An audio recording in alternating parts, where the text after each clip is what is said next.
Now, okay. Welcome into the Sports and the World podcast. I'm Ladarius, and as you can see, it's not just me today. There's four other people whose names I may or may not know. We'll find out as the show progresses. So let's just jump on in, and we'll go around. I guess I'll say, I guess like in school, I'll say your name and then say a little about yourself, and then we'll keep the wheel or the whatever's rolling. So let's start with Lamar. I'm Lamar, writer for BWS, and been writing for about 4 years now. He's a short and simple person. I like that. Yeah. And next, check that off. And Penny. Hi, I'm Penny. I'm the site leader for Beyond Women's Sports. I write, I edit, I do everything. I edit for the next. I've been writing for a while, so I really enjoy it. All right, just taking notes as well. All right, and Thomas. Hey, yeah, my name is Thomas Costello. I also write on Beyond Women's Sports, and I do some editing, and I cover Ohio State basketball and soccer and anything else that I want to write about. The Atlanta Dream every so often. Yeah, so thanks for having me on here, Ladarius. I watched all of your. I watched your shows. It's nice being on the other side of it now. Yeah, yeah. It's always scary because to be on the other side, especially because it happened to me not too long ago. I'm like, what do I do? It's like, I'll figure it out. But last but certainly not least, Beth. Hi guys, my name's Beth. I also write for Beyond Women's Sports. I cover hockey because I love hockey, if you can't tell by my background. So cover the PHF and women's Olympic teams, and super excited to be here with you. All right. Awesome. Everyone's here. And obviously the common theme. I work for Beyond Women's Sports as well, so that's the common thread amongst all these wonderful people. So I guess let's just get the ball rolling. Let's just talk about. I guess we'll start in the WNBA, and then we'll work our way around the sports wheel. I guess so. So it's an open question. So I guess my first question is I know we talked about somebody with the WNBA. I know Tom's talked about the Atlanta Dream, but I want to talk about just some of your thoughts on or predictions about the free agency and just in general thoughts about free agency and just I guess if you do have a favorite WNBA team, if not, I won't hold it against you. Maybe no. Let's start with Lamarr. I know Lamarr here. He writes. He's the machine. I guess we'll work on the nickname later, but I guess we'll work around here. And I guess my question, just some of your thoughts, if you have your favorite team, just some of your thoughts on free agency and some predictions for some players as well. Favorite team, I have to say the Sparks, but pretty much like got to follow the Aces and a couple other teams as well. Free agents, WNBA free agents it's hard to get a cap on. So little news leaks out. I mean, you get stuff that leak out here and there, but it's not like the NBA where we're in the first 2 days, everybody didn't signed already, Right. and before the you actually can sign the contract. So I think once was it February 1st Yeah. that they can Mhm. officially sign. So I think we have a Mhm. lot more news then because stuff hardly ever leaks. But I don't expect much movement. I mean, Atlanta will sign a lot of players, get a lot of spots, a lot of money, but the players like Brianna Stewart gonna stay with Seattle, I think, and even though she took that visit to New York, but I mean, she gotta take the visit. She's from there, and Yeah, yeah, yeah, but I don't see her moving on. Only interesting one I want to see is what Tina Charles gonna do because I don't think Oh, she's staying yeah. in Washington. yeah, That's that is true. interesting. That is interesting because as a Seattle Storm fan, I'm glad you said that. Listen, visiting is fine. I Yeah, visited New York. I didn't stay yeah, either, so it's not the worst. I visited. I'm like, oh, this is great. So I hopped on the plane and came back, and re-signed with Florida. And now I got to deal with the cold. So, and so they definitely putting the full court press on her. They had a business manager in there, so yeah, they're trying to sell her on the you come to New York, we get you these marketing deals and blah blah and all that. So they trying. It's a it's a big market. I don't know. New York has a lot Yeah, more than just basketball. yeah. I don't know. yeah. I think to the points, and you mentioned Breonna Stewart. I agree. I think hopefully as a Storm fan, hope she does stay. But Hopefully. hopefully, listen. If I have to make a phone call or two, that's 4 a.m. type of stuff. I'll do it. So working so late, yeah. Hey, she stayed, didn't she? So there you go. But I think It was one of the worth it. biggest- She stayed. I don't know. Seattle and New York won as many playoff games as each other last year, so I don't know. I think she stays I'm one more sorry. year just for Sue Bird, and then Yeah. she'll leave. That's what I'm thinking. Yeah, you see, and to your point, Penny, I think that's the logic I kind of roll with. I think because Sue Bird comes back, I think Sue Bird's the type of player she'll gravitate. She can get Brianna Stewart to come back, and hopefully Jewel. If it's just for one One more more run, year. one more year, because you can tell with Seattle, and you're seeing it kind of with a couple of teams. They're kind of hitting the reset button. Albeit whether it's coaching staffs, head coaches, they're kind of hitting the reset button. And one of the things that I saw, like with Noel Quinn, is that hiring an experienced coaching staff, it's just kind of resetting the mindset there. Even if just for one more run, I think it doesn't hurt having Sue Bird, having Brianna Stewart, having Jewel Lloyd. That I'm not going to go out and say favorites. I'm not going to want to. I don't like throwing out that because that kind of burnt me last time. But what I will say, those three, those three coming back, does kind of put them in the conversation to kind of win a championship there. And kind of on the I don't want to say the other side of the spectrum for Thomas here, but I've already said it, so it's out there. So I guess my question for Thomas here is that when you look at the Atlanta Dream, I think to Lamar's point, lots of cap space, lots of kind of turnover there, front office. So just what are you expecting from the Atlanta Dream, or what do you ideally want them to do to kind of put them in a position to kind of set up for long term? Yeah, last year I thought it was kind of just like a shrug year. They're like, well, we're changing ownership and we have to bring in a new coach and whatever happens, happens. This year is definitely okay. Now we want to put our own kind of stamp on everything. I feel like they want to get Carter to come back and play. So I think they're going to try to build around maybe her and Hayes because it sounds like Hayes is coming back too. But outside of that, it's kind of open. I think if you build around Hayes, Carter, and McDonald, if you bring in somebody, I know they've been talking to Dolson from Chicago, and they need a starting big to compete because last year, I mean, Courtney Williams, she led the team in rebounds overall. So I think they're going to move that way. I think they could be competitive this year, from what it sounds like. Again, like Lamarr mentioned, there's only a few things kind of trickling out. There's nothing certain yet until February, but we were talking yesterday in the chat, or Penny was saying specifically that a lot of the rumored stuff now outside of Hayes is just bench players, kind of. So I would like to see them make a big splash because if they don't, it feels like kind of the same as last year, where now the excuse is, well, we have a new GM and coach, so now we need to give them time, and then we'll do it. As a sports fan, it's hard to be patient with stuff I think like it that. makes sense start from the ground up, build your foundation. So I think that's what Dan is doing, the GM. Mm-hmm. Stokes, Yeah. who else? Coffee, who was good in LA. She's not a starter type of player, but she's a good role player. So I think it's gonna help. He's gonna build up. Hopefully they bring somebody huge, a superstar. Yeah. But we'll see. I don't know. They have a lot of money, so we shall see.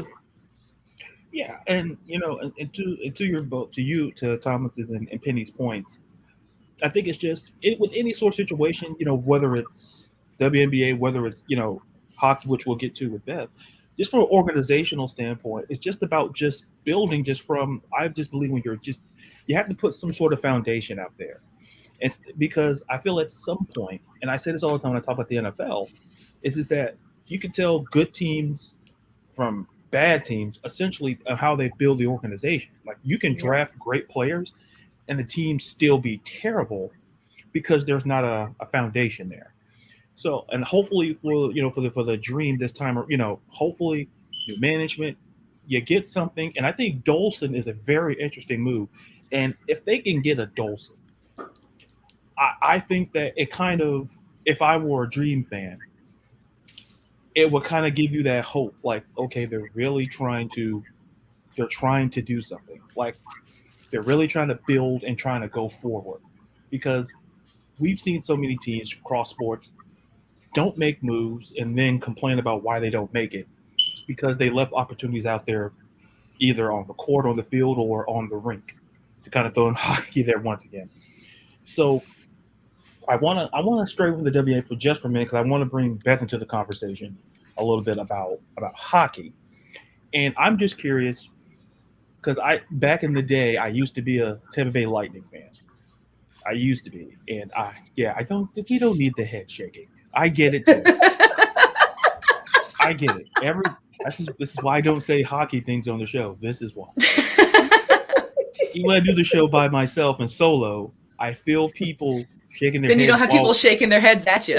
Yeah, it's like they're listening. They're like, this guy could have said any other team, and he went that way. This guy could have said, Nashville. No, he had to say Tampa. Like, what's your favorite hockey team? The Mighty Ducks. Pass. Next question. Whatever team that was in there. Yeah, D2, the Mighty Ducks. Those are my. I think we all of us hockey fans had a period in the 90s where we were all Mighty Ducks fans. Yeah. I'm pretty sure Disney planned it that way. They were like, we're going to make these movies, and then we're going to make this team and name them the Mighty Ducks of Anaheim, and we're going to bring all these children into the world and make them fans of us. Like that was all there. They were ready for us. I don't know. Would you all say was a kind of a mission accomplished? Did they kind of make hockey fans out of people? Oh, for sure. I know several people. There's a show on Belly Up called Here in Puckburg, and they talk to hockey fans about their hockey story.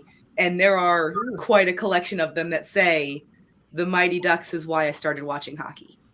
So that time frame, especially for like us 80s, 90s babies, that was an impressionable time. You see that movie, you fall in love with the game. Yeah. Very true. Yeah, I think I rooted for whoever Kenan Thompson was. That's who I rooted for. Knuckle puck, baby. Yeah, I'm like, you know what? That guy's gonna be something. You didn't see it. Like that guy's gonna be on. He's gonna be on a comedy show for a long. And then we had Kenan and Kel. We had Good Burger. We got SNL. He's still out there. He's the funniest person on SNL. He's hilarious. He has his own sitcom now too, I think, called Kenan. I think it's just called Kenan. It's not bad. So killing it. Yeah.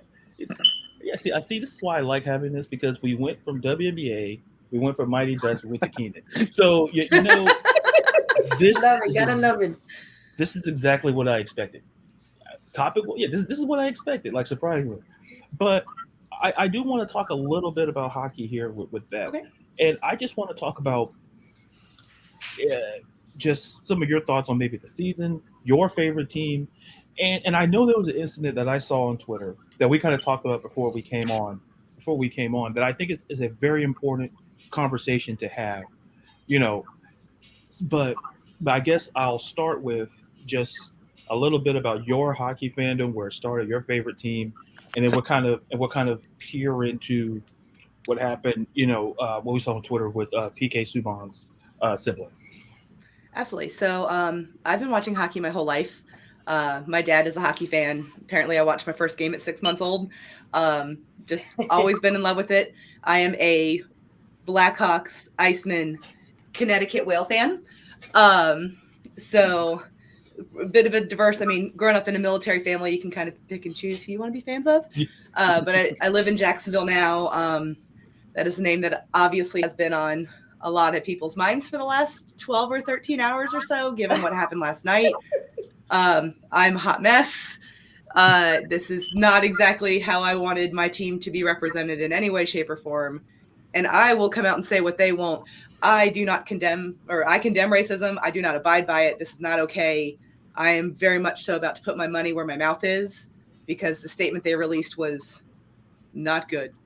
It was not good. It was not it. It did not address the situation appropriately, in my opinion.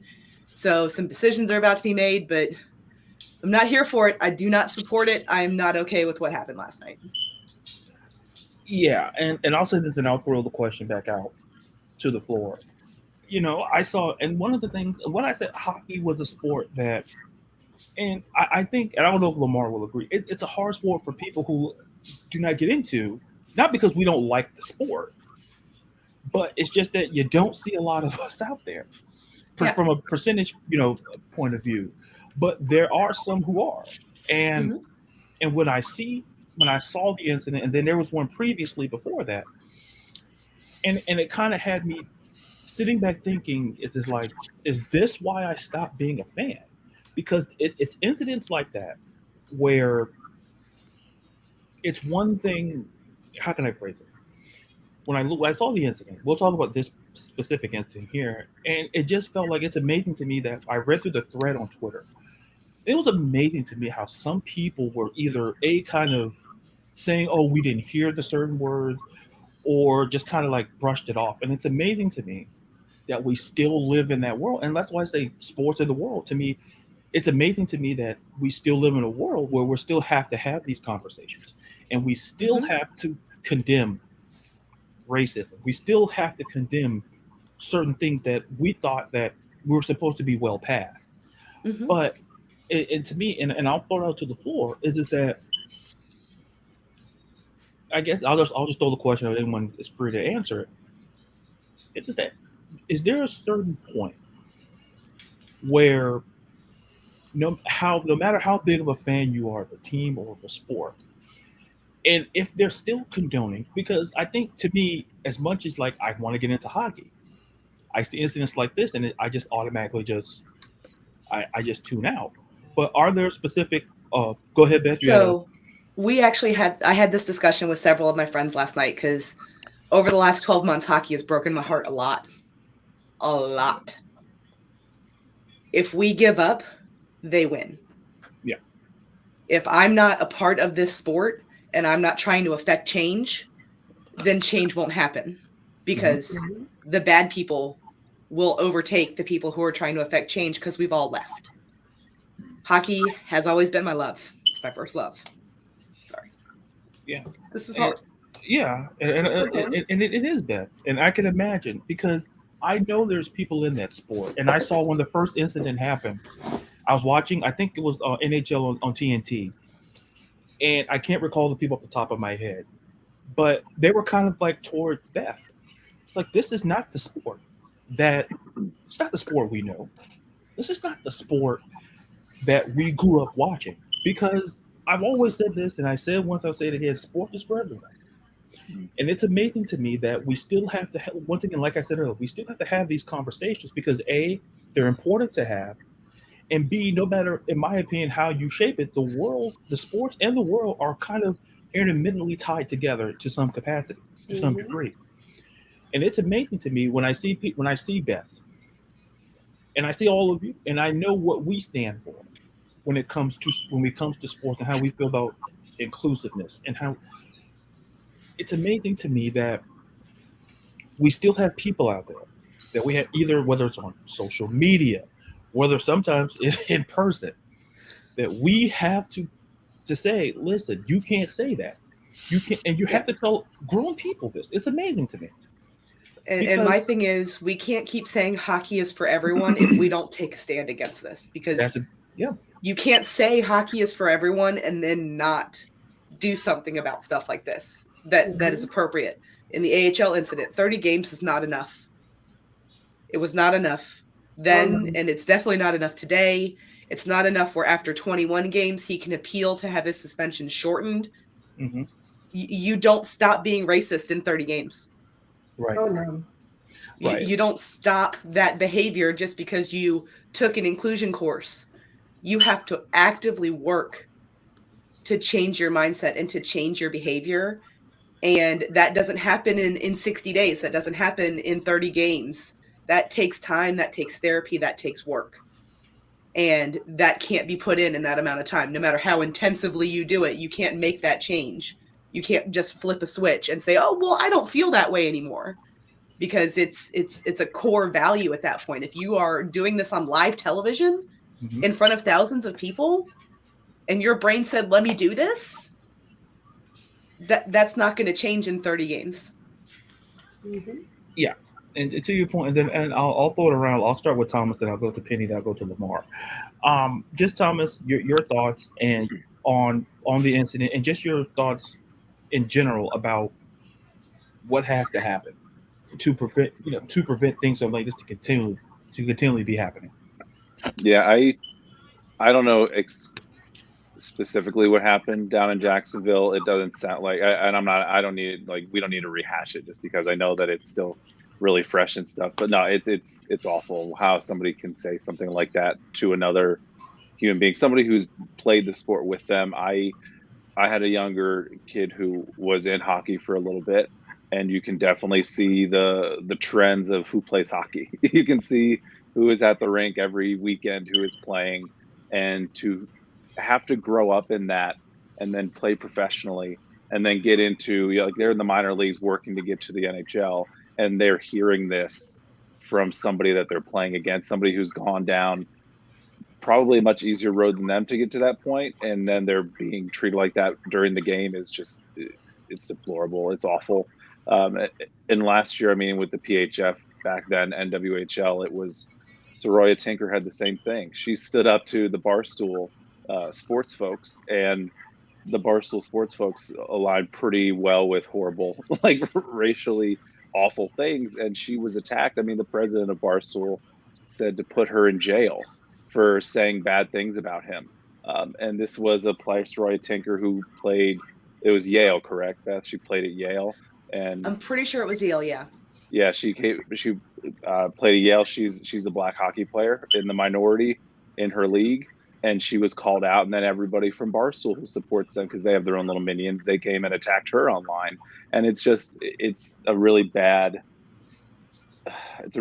representation of hockey, because there are definitely great people in it, but unfortunately, I think in every sport you see it. I think it's probably louder in hockey than it is other sports. And Beth, you mentioned that the hockey is for everyone.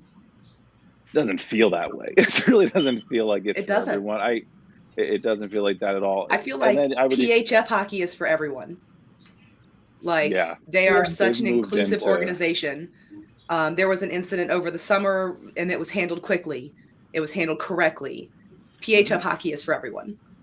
yeah, The Yes, it NHL is. and system does not feel like it's for everyone. It doesn't.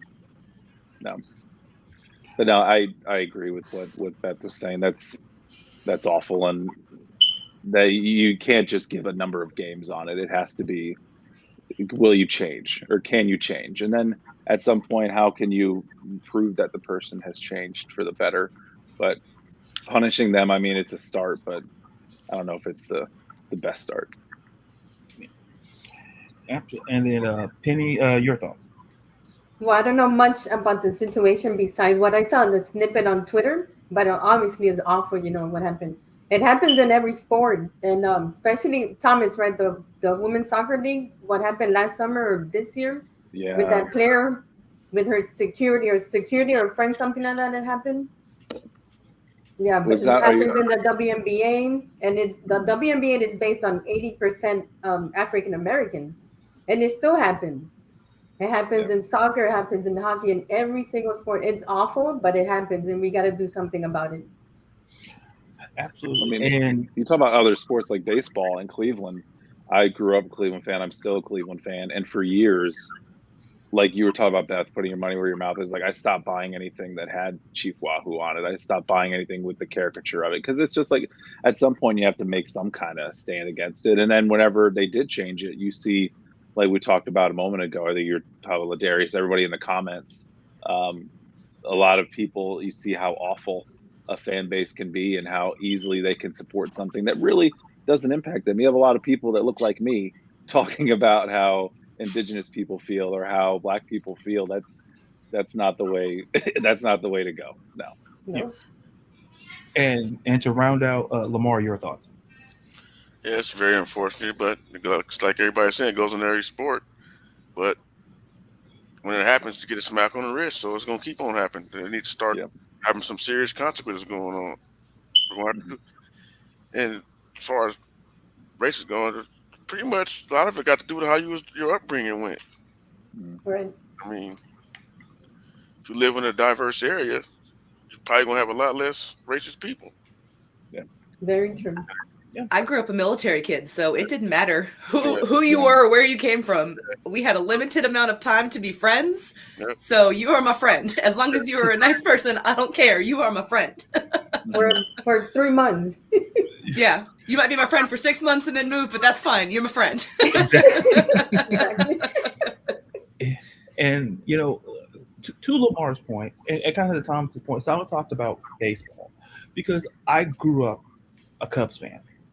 Somehow here in Florida, I ended up a Cubs fan, and I know. So what we're going to do here is that we're just going to take Thomas off for 2 minutes here. No. Oh no. I'll act okay. It's only been 6 years. I'll be okay at some point.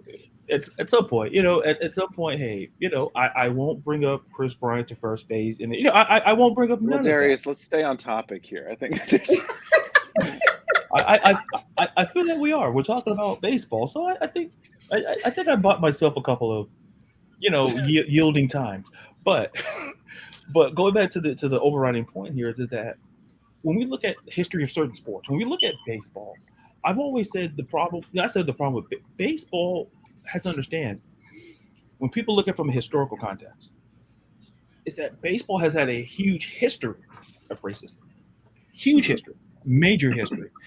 And when you bring it up in a conversation, if people who watched the movie 42 about Jackie Robinson, like it didn't cover all of the bases, pun may or may not be intended, but it didn't cover all of it. But what it did talk about was just how hard it was for Jackie Robinson to play baseball. And you had people who were willing to, you had some people on his own team didn't want him on the team. That's how bad it was. And mind you, and you fast forward today, baseball is one of the more global sports that we do have. It's where it's very diverse, but it wasn't always like that. No. And also the NBA wasn't also the way it is now either. The NBA, it was just, people, it was just, it didn't look, the game changed, the people changed, the players changed, but that even took time. But I think to your overriding point about hockey, I feel that with hockey, I think the problem is, and I think this is a point that I think what the late Hank Aaron talked about when it came to baseball, with people of color not playing baseball. It's about introducing it to neighborhoods. And what to understand is that putting it in, like, for example, well, I'm from Florida, so I didn't see a lot of hockey rinks, around here. Like, oh, let me pick up a puck, let me do my Kenan Thompson and go out there and play. But so there was none of that. Growing up, I played baseball, but people tried to push me to play. You gotta play football, basketball. Like, no, I want to play baseball. And I think the biggest problem, and like to Lamar's point, is that to me it's a taught behavior. Nobody just becomes born and and starts saying hatefully racially charged things. And I think the problem is that, and this is important to me, is that what you allow will always continue. And I think if you're a sport like hockey, you keep allowing, and it's all sports for that matter, if you keep allowing it and saying it's okay when you clearly know it's not okay, it's still going to continually be a problem.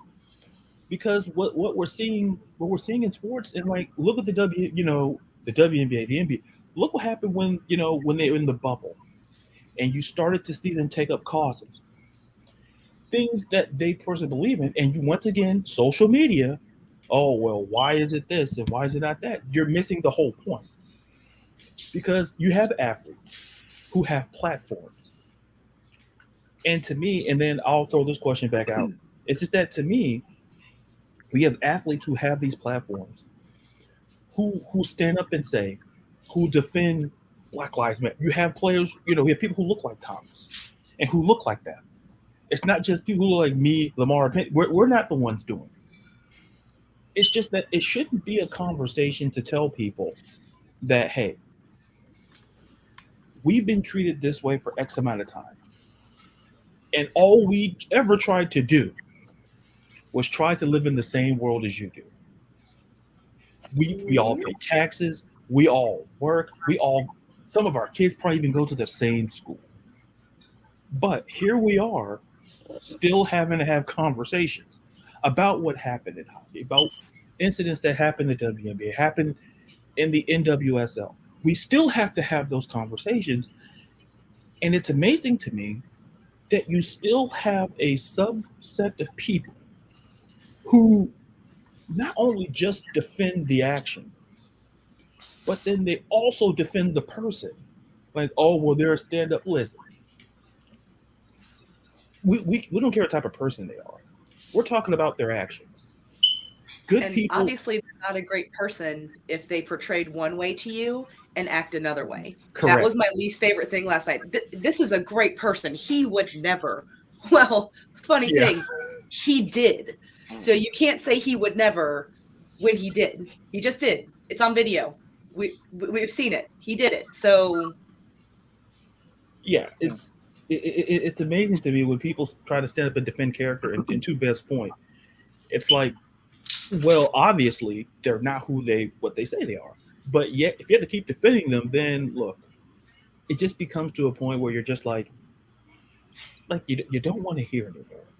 Mm-hmm. And like to your point, because I can't speak for Lamarr opinion, I can't speak for anybody on the show, but like even when I'm on Twitter, and I made a comment about the NFL, and I talked about the hiring practices. I talked about there's 32 teams in the league, and only one coach is black in a league that's predominantly black. And all my point was with my tweet was that representation matters. Am I saying, oh, let's fire Belichick and let's fire No. What I'm saying is let's hire more people that look like me. Right. That's all people want, and we want that in all sports. Yeah, we want that. But I guess, and I'll throw it out there because all of you are much more knowledgeable in much more sports than I am, on certain, especially specific sports. But I do want to talk about how important is it. I'll start with Penny this time. How important is representation in the context of not just coaching, but front office, organizational roles? How integral and how important is that for the sport and possible for the growth of a specific sport? Right, it's very important, especially me being Latina. You don't see a lot of coaches being Latina, a lot of players in any sport. So I would really love to see, let's see, a Colombian coach, any Hispanic heritage, right? But you don't see him. The only player well known is Diana Taurasi. She's half Italian, half Argentina. So that's the only player that you see that is up high. And my opinion is very important to see representation. People like me, but you don't see it much. So we got to change that. And Lamarr, same question. What's the question again? We'll be right back after these commercials. No. This is CBS. We're right back with Jim Nance and Tony. Oh, no. Oh, we're back? No, we're back. Okay, great. My question was, how important is representation to you in sport? It could be a particular sport or just in sports in general, not just on a coaching level, but on an organizational level. Yeah, I think it's very important. I mean, look at the NFL. They got this Rooney Rule in place, but yeah, it's a good rule. But then you got all these teams using the minority candidates just for pushover interviews so they can get it out the way. They can go hire somebody else who they want. Yeah. And to your point, rule, but you getting these people in here just to have them in here, and you ain't got no intentions on hiring them. Yeah. It sounds like the Becky Hammond situation. Yeah. They just put up there just we hired a woman, okay, but we're never going to hire her as a head coach. Yeah. Exactly. The NBA wasn't going. I mean, I thought she was going to get one, but I think she figured if she didn't get that one last year, they wasn't going to give it to her in the NBA. Because I always had a working theory about Becky Hammond.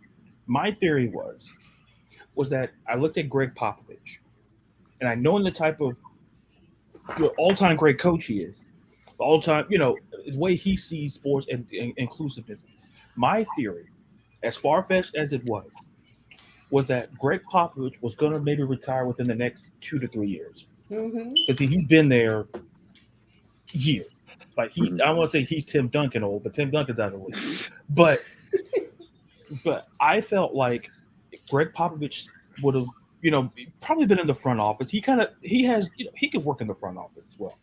But I kind of felt like Becky Hammond was going to succeed Greg Popovich. And Yeah. I wrote and I talked about it and I said, to me, it made so much sense knowing Greg Popovich as the coach and as the person, is that he knows how good Becky Hammond is. And it was probably super hard for him to let her Let her leave go. Yeah. and go to Vegas because she coached in the G League to the G League championship. There, the affiliate team. She knows her job.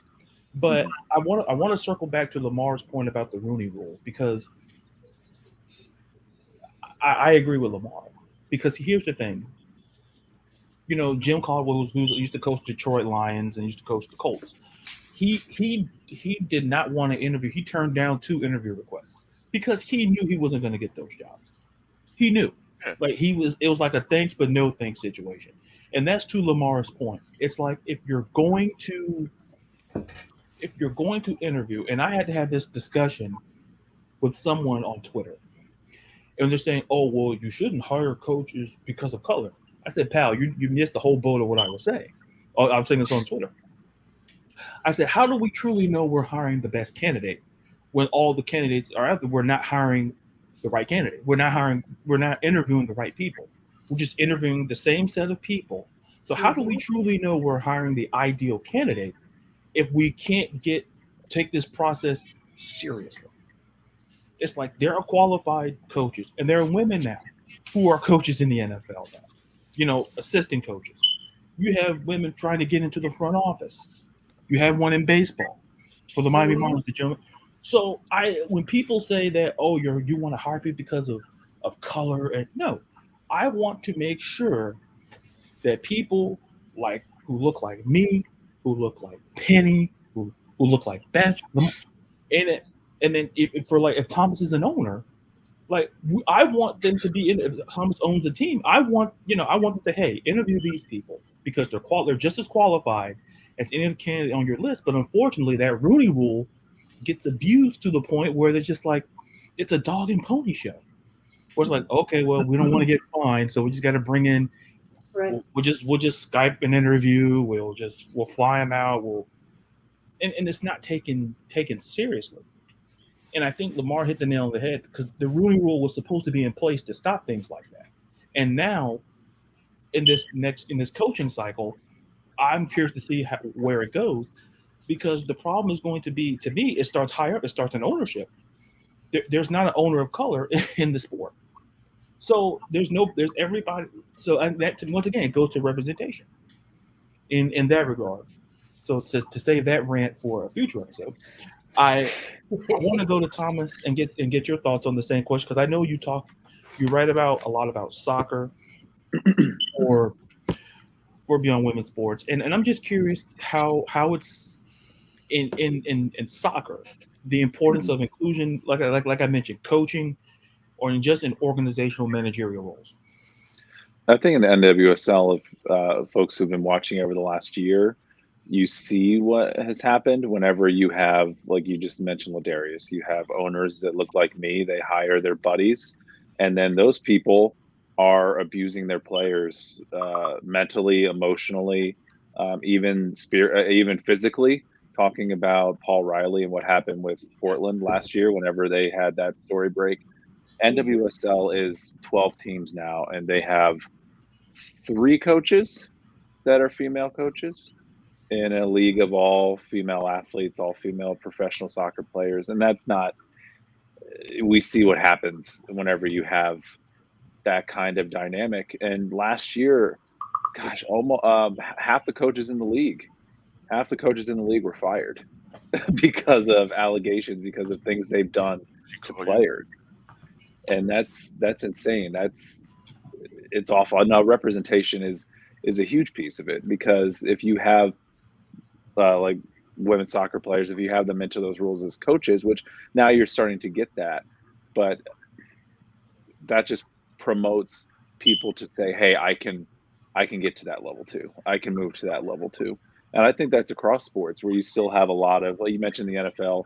We talk about soccer with men, MLS. MLS also has a lot of like dudes who look like me that are coaching, but then their players are richly diverse. Like here in Columbus, they have players from Ghana and Portugal and France. There's a gentleman from France who plays for the team. There are players from probably like 6 or 7, 8 different countries.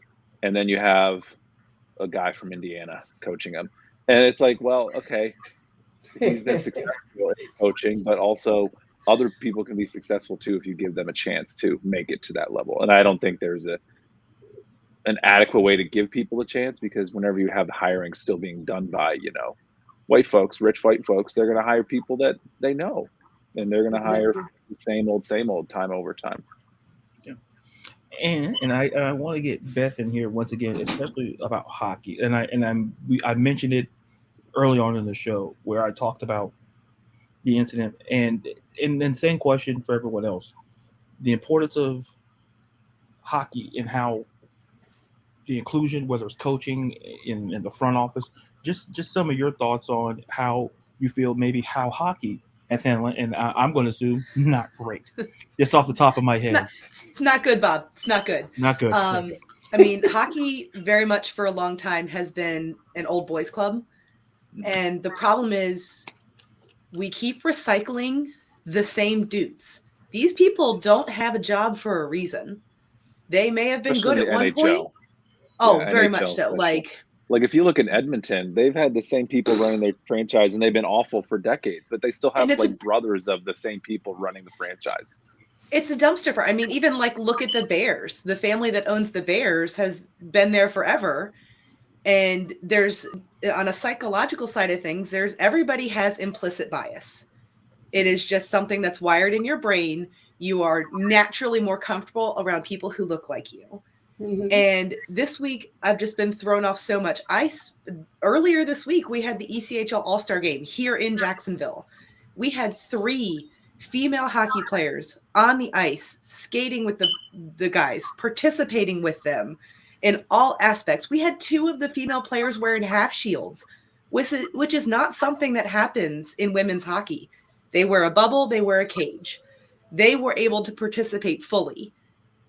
And now we come to this and this happening. Like, representation matters. I saw little girls losing their mind because people who look like them were on the ice. I'm 35 and I was losing my mind because these girls were living out my dream. And now we're here. On the same week, we celebrated Willie O'Ree, who was the first Black hockey player. And his number was brought up into the rafters finally in Boston. And then days later, we have 2 incidents almost back to back. One, the AHL incident happened, I believe, last week or the week before. They took some time to investigate, so on and so forth, because he had already served 3 games of a suspension. But the day after that's announced, we have this happening. So, when it comes to, I'm a white lady. There are lots of white people in hockey, but there are not a lot of women in hockey. There are more now than there used to be. There are actually women in front offices now. There aren't many, but there are a few. And the PHF just existing, that gives me hope. Nothing like that existed when I was growing up. I wanted to be a pro hockey player as a kid. There was no avenue for me to do so. So just them existing and being inclusive and representing everyone and actually like practicing what they preach. They have entire bylaws written out for athletes who are trans, whether they come into the league as a trans athlete or they transition while they play for a team in the league. They have entire protocols set in place. Harrison Brown, when he transitioned, they announced the first goal that he scored with his proper pronouns. Harrison Brown scored his first goal in the NWHL. And that moment was otherworldly. That stuff matters. Acknowledging that matters. And that doesn't exist in the NHL. We have 1 openly gay hockey player in the NHL. And yes, he's being celebrated and they're rolling out the red carpet for him, but we all know there are more. Oh, you can't tell me in a league hundreds of people, there is only one guy who is gay. Statistically, that is improbable. And it's not a place where people feel comfortable expressing that. There was just a report released from a minor league hockey situation in Canada, how toxic the culture has become because they have allowed all of these things to happen, and it's just become a norm. In hockey, it's they're saying the right things, but they're not doing the right things, and that's a problem. Mhm. And so, I mean, would more women in the league make changes? I'm pretty sure absolutely would be the appropriate answer. Would new faces make changes? Absolutely, because the old faces aren't doing it. They're not doing it. So something has to change. We can't expect to grow the game on any level if this is a conversation we're now having on a daily/weekly basis. We can't grow the game. We can't do it that way. It's not going to happen. Mhm. And real quick, you talk about the representation thing. Like I told you my daughter played hockey for a little bit. She tried it for a couple of years and she just didn't like it. But she wanted to try hockey because I took her to Ohio State women's hockey games. And when you talk about representation, they were playing hockey. She told me multiple times, I want to play hockey. I want to play hockey. Yeah. So having people in those roles, it's clear that whenever people see it, they're like, no, I want to do that. And you give them that imagination that they can do it then. And then they achieve it and they work towards it and they do it and it becomes, fulfilled. Yeah. And Right. I think the most important thing, and I think all of you kind of hit the nail on the head, is that, and it's the same thing. You can talk about any other industry. You can talk about movies, TV, music. You want to watch or listen or see something that looks like you. You want something because it makes you feel like, okay, I can do that. It gives you something to aspire for that you may not otherwise would have wanted to aspire to be. And I guess that's what did it with me with baseball. When, seeing, Jackie Robinson, as a kid, like I say, first sport I ever loved. I won't say the name of the team to save Thomas. So No, you're fine. You're fine. it's the team opposite of the White Sox. I think we can legally say that. Right. Thanks. I also run the legal department. So you're IT and legal? Hold up. yeah, listen, and surprisingly, still one check. I'm like, that's not how it works. I took business law. That's not how it works. But to me, when I playing baseball, it made me realize, and it made me think of how much I love the sport. Because I love the NBA, I love the WNBA, I love sports. But with baseball, and even especially younger, you didn't see a lot of people looking like me playing baseball because it wasn't introduced in communities. It wasn't in neighborhoods. So it was always, hey, football. It was always basketball as a means to kind of get to where, if you want to ever play sports. And I felt there was more than that. And I think, and we fast forward now, you're beginning to see a transition where, like I say, and I keep going back to gravitating toward hockey because I was a hockey fan, and I won't say the name of the team again. We'll just say a team that plays down south. So once again, legal reasons. So there's two teams. She knows what team it is. So it's the opposite of thunder. Yeah, we'll say that. Great. So Storm, close. Now, but to me, I did enjoy hockey.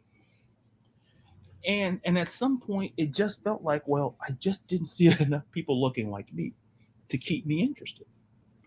And I had nothing against hockey, but when I watched the NBA, when I watched the NFL, okay, I see players who look like me. There's always a problem. It's just like, well, the coaches don't look like me. How can you have a sport that has a percentage like this and have people working in the offices that look like that? And that to me is still a continuous problem. And it's going to forever be a continuous problem. And I think, I want to go back to Penny. Penny made a great point. I had it filed away up here in the brain. she talked about having coaches, diverse coaches. She talked about that. She talked about you don't see it. Like in the WNBA, you want to see more coaches, female coaches. It's not saying male coaches are terrible, but you want to see that representation. Just like, like to use an example, like nobody said Bill Laimbeer was terrible. Nobody said people like Van Chancellor used to coach the Comets back in the day. Nobody's saying those people were terrible. But time progresses, you want to see more women, but more importantly, qualified women get the chance to sit in the room and have an opportunity for the job. And that's the point that I will forever make is that you don't you don't get a job because of your color or your gender. You get the job because you're the best candidate. But I made this point on Twitter is that how do we know we're hiring the best candidate when when the pool feels limited?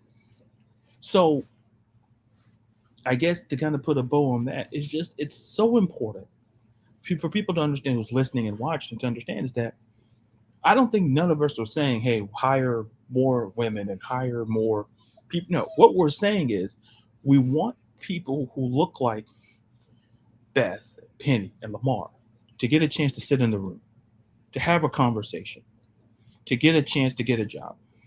To And expand Beth, on that, sure, go real ahead. quick, I don't want them to just sit in the room. I want people who look like Penny, Lamarr, Ladarius, myself, even some people in some sports like Thomas. I want them to be taken seriously in the room. Yeah. Don't just invite me to the room. Like, take me seriously. I'm here for a reason. Yeah. And I want you to treat me just like anybody else. Right. Like, take me seriously. Don't just invite me here so you can say, yeah, we interviewed a lady. We did. She didn't get the job, even though, she's got a master's degree in this and a doctorate in this, and she's been doing X, Y, and Z her whole life. We didn't give her the job, but we brought her in and we let her talk. Yeah. Like, take women, take people of color, take everyone seriously. Bring them in and treat them like everybody else. And then you'll find those qualified candidates you're looking for. Yeah. And that's spot on.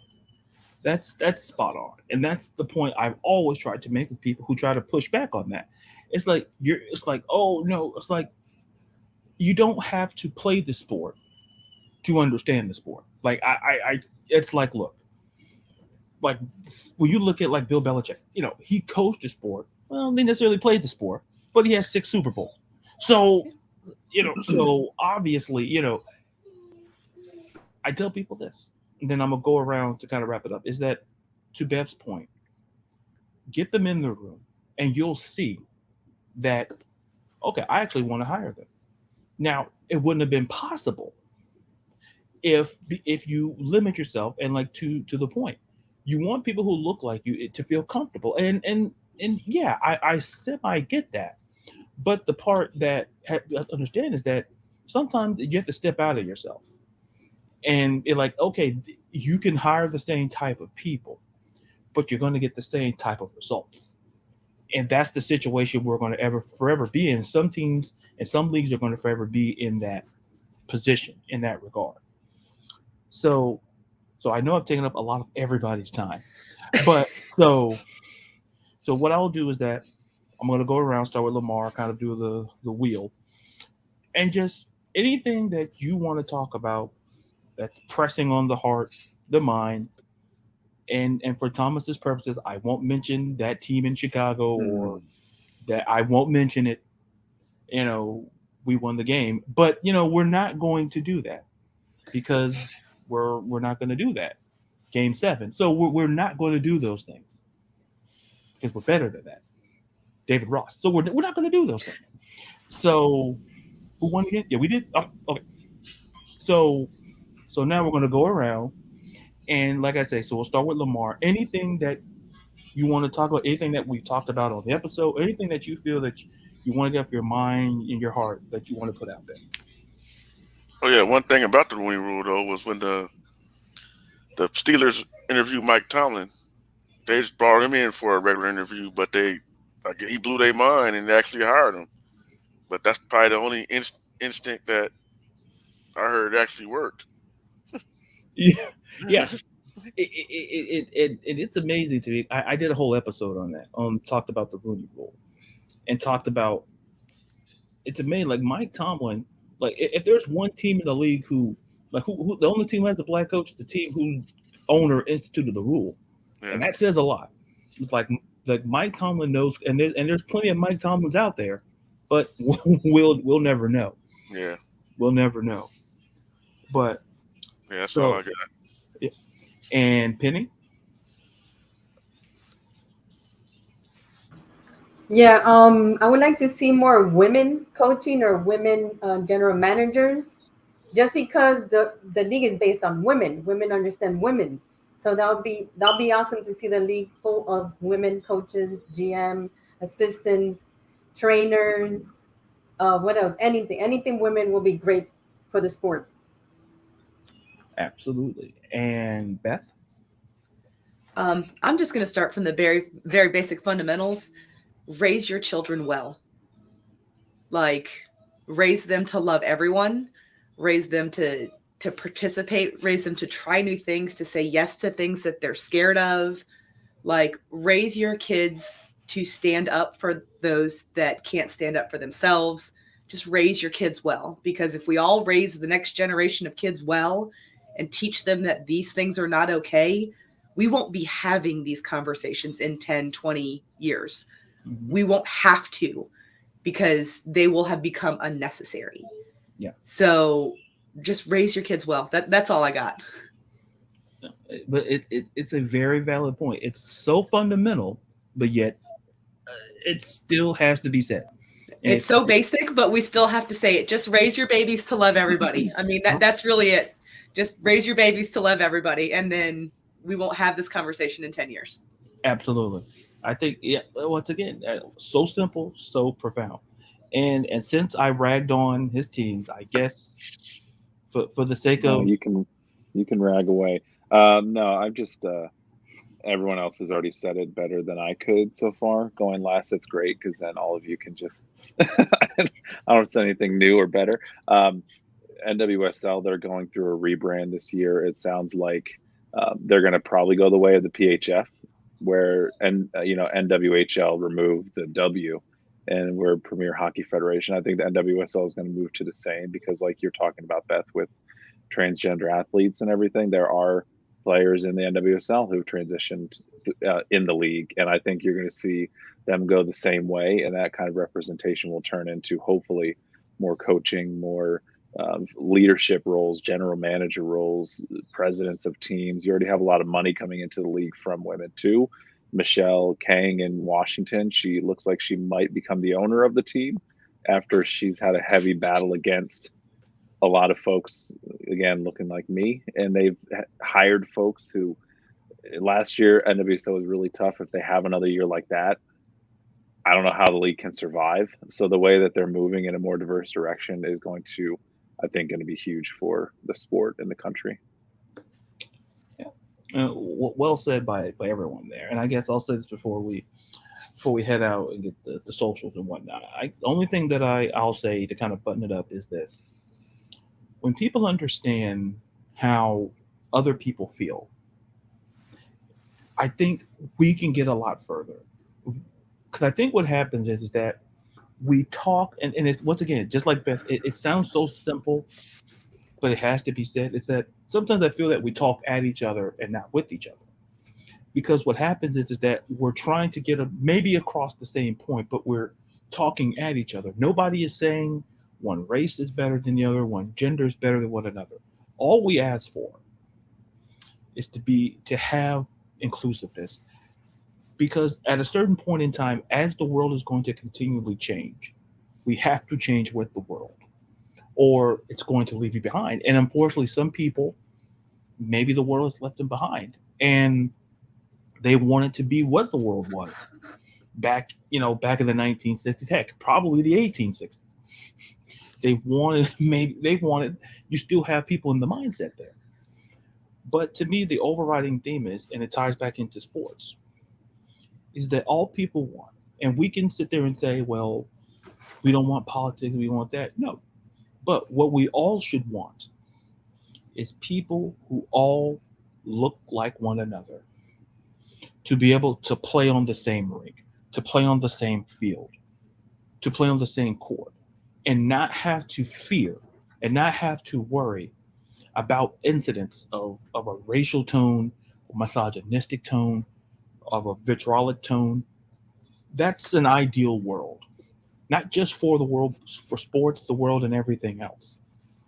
And I think all we could ask for is that, hey, if we can do that, I think we could progress a lot further in that regard. So, and and to your point, I see the message from Beth, and I'm going to read it because I'm gonna give her the credit because I don't want to. I don't want to be like how Vanilla Ice tried to pull that bing ding ding ding ding ding, like a beat that he clearly stole. It's like, oh no, mine goes bing. No, No, he stole that from Freddie Mercury. Let's be honest. We all know. Hey, Rob, you stole it, pal. You stole it. You interview, bing, ding, that's when you lost the argument with me. When you start doing the noise of the beat that you stole, that's how I know you lost the argument. Your Honor, my song goes bing, ding, ding, ding, ding. Like, no, stop. Are you his lawyer? Yeah, I'm walking out of here. I quit. I'm getting donuts. I'm out of here. They closed an hour ago. They opened up for me. So, but like to Beth's point, Beth talked about something, is that we need to show empathy more and sympathy. And that's true. Like I said, I'm not going to take credit for it. Like I said, I don't want Beth's lawyers coming after me. You are my lawyer, so are you going to come after yourself? I mean, you're legal, so it's happened once before, and it got really messy. Oh, I'm coming after you. What is he doing? He's suing himself. Who won? I mean, he did. Why does my account look empty and full at the same time? Wait. We digress. I sued myself and got the money. All right, I showed him. It's fine. I showed him. The other guy must be upset. But before we go, let's go around, get the socials, get your stuff, what you all do, and we'll call it episode. We'll start with Lamarr. Right for Beyond Women's Sports, and my Twitter is @RaiderWay83. Penny? I write, edit, lead Beyond Women's Sports, and my Twitter is Coach Guevara 205. Thomas? Hey, I write, edit, IT for Beyond Women's Sports @1 Thomas Costello, and I also write for a site called Massive Report. If you like Major League Soccer in the Columbus Crew, very specific market, but yeah, specific. Yep. Don't mind me just writing stuff down. And last but not least, Beth. My name is Beth. You can follow me on Twitter @WonderBeffers, and I write for Beyond Women's Sports, and I also edit for Belly Up Sports. All right, and I do nothing, so we're just calling that. No. I just showed up an hour ago and did this. No, and you can find me on social, as you can see on there. It's @Ladarius_Brown on Twitter, and also the same thing on TikTok, and on Instagram it's @Ladarius_Brown. Still a battle there. Yeah. There's another. Yeah, that's a whole episode in itself. You need Thomas. He's an IT person. Yeah, we'll get. I don't know. I'm not a hacker. I can hack. I'll try to find that. I can hack it for you. Yeah. I mean, I wouldn't say that out loud, but you know. From a legal point, hack isn't a bad thing. Yeah, it's not. Well, it depends. Do you wear a white hat or a black hat? Yeah. You see, or Robin Hood was kind of a hacker. He stole money, but he just did it the old-fashioned way. He hacked in a way. He hacked in the ye old-fashioned way. Just stole from the rich and gave to the poor, and nobody gave him a white hat. Yeah, and nobody gave him flack. But ironically, he wore a green hat though. That's the tricky part though. So that represents. He went full Robin Hood. I see. Yeah, Robin, what kind of hat is it? It's a white hat. Wait, where's your green hat? Stop asking questions. Don't ask questions. Just go with it. It's fine. Just go with it. But your hat. I'm known not for my hat. You do realize that. But still, it's the color scheme. You know what? Fine. I knew you were going to say it. So once again, you can find me on there and find me on the podcast. You can listen to this episode, every episode of the Sports in the World podcast, Apple, Spotify, Google, wherever you get your podcast. And you can also see this on the revamping podcast page, the Sports in the World podcast page as well. So getting that back up and going and putting video episodes like this out. So you just won't just see me talking.